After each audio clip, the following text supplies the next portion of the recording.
जोहार साथियों, मैं मुकेश बिरुआ। प्रधानमंत्री नरेंद्र मोदी ने मणिपुर जाकर इम्फाल और चूराचांदपुर में सभाएं की, लेकिन अपने भाषणों में मणिपुर संकट का उन्होंने जिक्र तक नहीं किया। अंदाज़ा लगा सकते हैं कि उनका इरादा मणिपुर में शांति बहाल करना तो नहीं ही था। तकरीबन 8,500 करोड़ रुपए के परियोजनाओं का शिलान्यास करने के लिए प्रधानमंत्री मणिपुर पहुंचे थे, लेकिन वहां के स्थानीय समुदायों और संगठनों ने इसे एक ड्रामा और राजनीतिक दिखावा बताते हुए विरोध भी किया।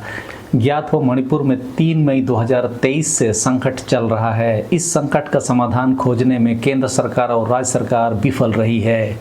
इतने लंबे संघर्ष का समाधान प्रस्तुत करने के बजाय विकास परियोजनाओं का प्रदर्शन करने के लिए प्रधानमंत्री मणिपुर आए थे। यदि वास्तव में देखा जाए तो प्रधानमंत्री संकट का समाधान करने आए होते तो पहाड़ी और घाटी के सभी राजनीतिक दलों, नागरिक सामाजिक संगठनों और अन्य हितधारकों के साथ विचार विमर्श करते। इसके बजाय उन्होंने यह यात्रा लोगों को गुमराह करने के लिए एक राजनीतिक कदम की तरह था। इस संघर्ष ने लाखों लोगों को आंतरिक रूप से विस्थापित किया, हजारों लोगों को अनाथ और विधवा बना दिया। इसके अलावा हजारों लोगों को कठिन परिस्थितियों में राहत शिविरों में रहने के लिए मजबूर किया गया। इस मानवीय संकट के बावजूद प्रधानमंत्री ने अपने सार्वजनिक भाषणों में किसी ठोस उपाय की घोषणा नहीं की, जो बहुत ही दुर्भाग्यपूर्ण है। मणिपुर के लोगों को उम्मीद थी कि लंबी चुप्पी के बाद प्रधानमंत्री निर्णायक हस्तक्षेप करेंगे, लेकिन वे असफल रहे। इस मुद्दे पर उनकी चुप्पी ने जनता की निराशा को और गहरा कर दिया। मणिपुर के लोगों के हिसाब से उनकी यह यात्रा पूरी तरह विफल रही, जिसमें लोगों की पीड़ा को नज़रअंदाज किया और इस अवसर को एक खुली राजनीतिक कवायद तक ही सीमित रखा गया। मणिपुर की महिलाओं ने प्रधानमंत्री के दौरे को ड्रामा बताते हुए सड़कों पर उतरकर विरोध किया। वे हिंसा में महिलाओं पर हुए अत्याचारों और विस्थापन की पीड़ा को उजागर कर रही थी। उन्होंने कहा कि यह दौरा शांति बहाली की वजह होनी चाहिए, लेकिन यह चुनावी राजनीति का हिस्सा बन के रह गया। इतने दिनों बाद प्रधानमंत्री का मणिपुर पहुंचना, उसके बावजूद भी मैतेई समुदाय के लोगों को उनके इलाकों में ही संबोधित करना और कुकी जो आदिवासियों के समुदाय को उन्हीं के इलाके में संबोधित करना, यह दर्शाता है कि केंद्र सरकार और राज्य सरकार पूरी तरह विफल रही। वहाँ पर अभी भी घोर अशांति है। कुकी जो महिलाओं ने थांगजिंग पहाड़ियों पर मैतेई श्रद्धालुओं की धार्मिक यात्रा रोकने के लिए प्रदर्शन किया, जो अप्रैल 2025 में राष्ट्रपति शासन के बीच शुरू हुआ था। इस विरोध में सीमावर्ती मुद्दों और भूमि अधिकारों की बात भी जुड़ी हुई है। राष्ट्रपति शासन का मतलब ही है केंद्र का शासन, यानी भाजपा का शासन, और उन्होंने वहां पर भी धार्मिक एंगल को आगे बढ़ाने के लिए धार्मिक यात्रा शुरू की, जिसका कि वहां के आदिवासी विरोध कर रहे हैं। और इस धार्मिक यात्रा को शुरू करने वाले कौन हैं? एक आदिवासी राष्ट्रपति द्रौपदी मुर्मू।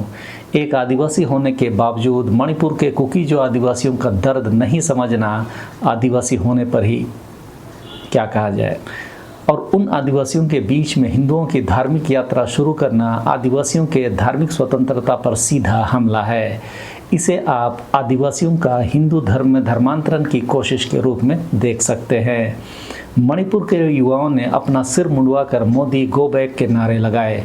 उनका भी आरोप यही था कि 28 महीने की चुप्पी के बाद भी केंद्र सरकार हिंसा रोकने में नाकाम रही। यह विरोध सोशल मीडिया आदि में काफ़ी वायरल भी हुआ है।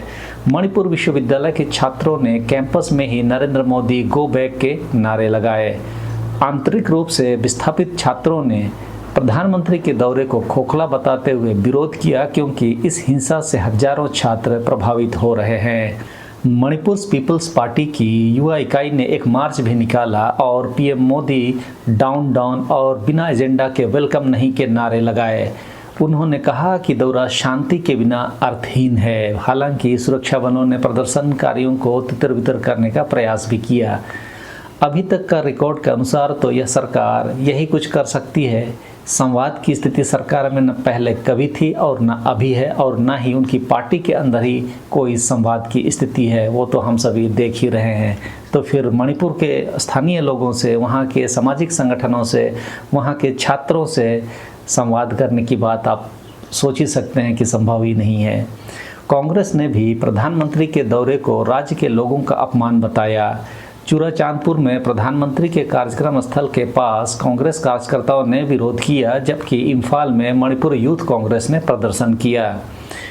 उन्होंने भी महिलाओं पर हिंसा के समय प्रधानमंत्री की चुप्पी पर सवाल उठाए। वही प्रधानमंत्री जो अपनी मां को भी टूल किट के रूप में इस्तेमाल करने से शर्म नहीं किए और कांग्रेस आरजेडी के मंच से भाजपा के ही आदमियों से अपनी मां को गाली दिलवाकर बिहार के वोट के लिए रोने का नाटक कर रहे थे।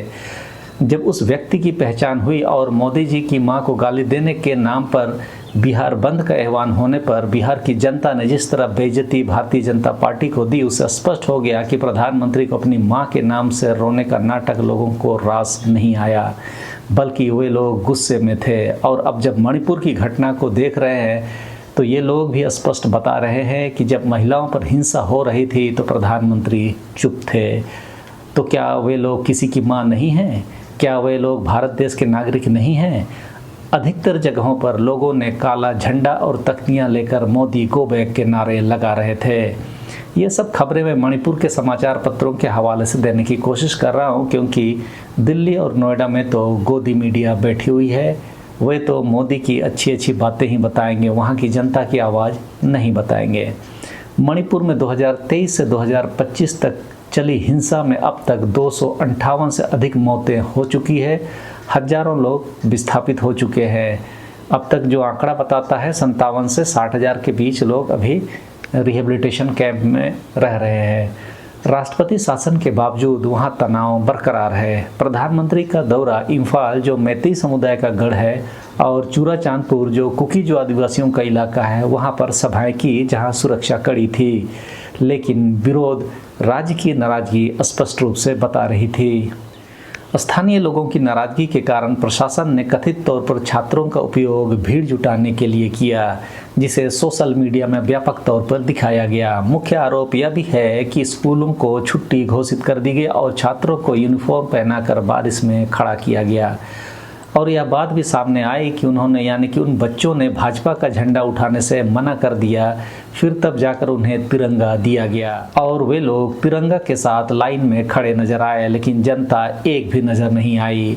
ये तो स्थिति है प्रधानमंत्री के स्वागत का। एक और बात सामने आ रही है कि शनिवार को स्कूलों को छुट्टी देकर छात्रों को प्रधानमंत्री के स्वागत के लिए सड़कों पर जब उतारा गया, उस समय वे बारिश में भीग रहे थे और झंडा लहरा रहे थे। जो वीडियो सोशल मीडिया में आया है उसमें स्पष्ट दिख रहा है कि छात्रों को जबरन खड़ा किया गया था। एक तरह से बच्चों के शोषण के जैसा लग रहा था।